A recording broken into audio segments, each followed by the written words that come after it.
if you're setting from a calculation, there could be errors in that calculation. Setting field by name for sure. Yeah, you're Yeah. always going to wrap that in an error capture.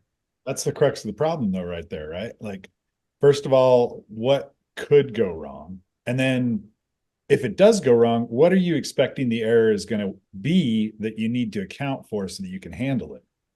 And so that's where it gets Mm. into this, like, you can start getting into the weeds. You can be like, well, if it does this, I need to do this.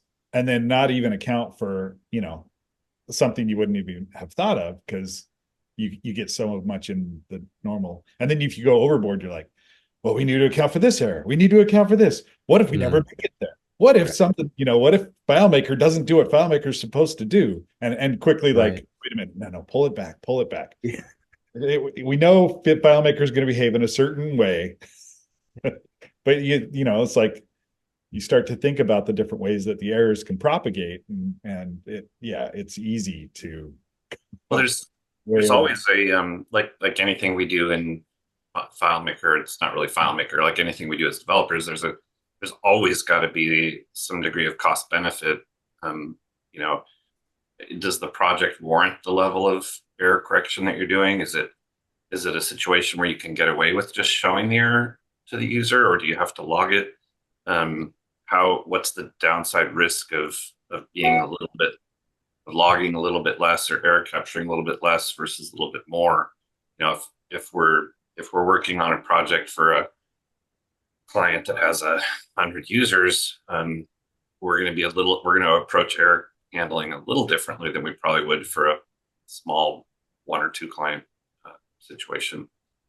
One thing I wanted to toss out there before, as we're talking about when is just a best practices thing.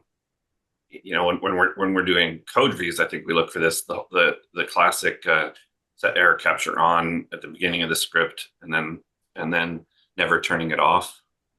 And the badness of that approach, and just being clear that when we're talking about set error capture, we're always talking about it in a pretty, or at least at our when we're doing development, we're always talking about it in a real granular way.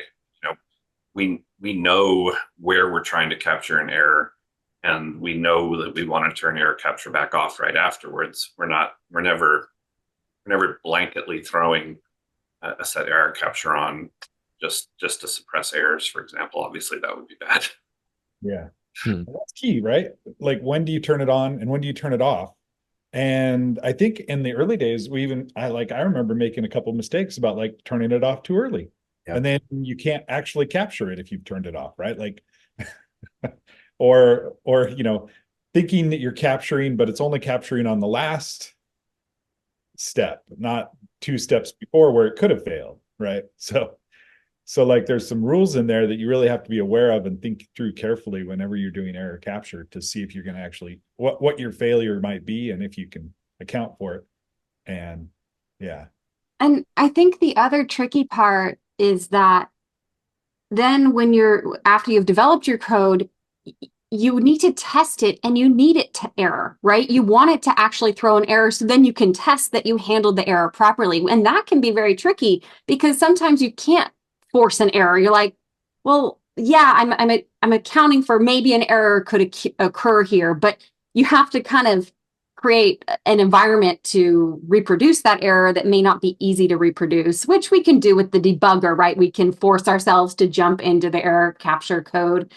And I know this, we're talking about FileMaker, but I think this is a really important topic with Claris Connect as well, because we're in Claris Connect, it's all automated workflow, right? So we really have to think carefully, I think, especially when developing Claris Connect, about error capture, because you're relying on this workflow that nobody could be monitoring, nobody's looking at. Suddenly an API changes and the whole thing breaks, right? And nobody can be aware of that. And so I think that's another example of where you really at least just need to capture, is this working or did it fail, right? The basic of, did something fail in this, and then alerting loudly.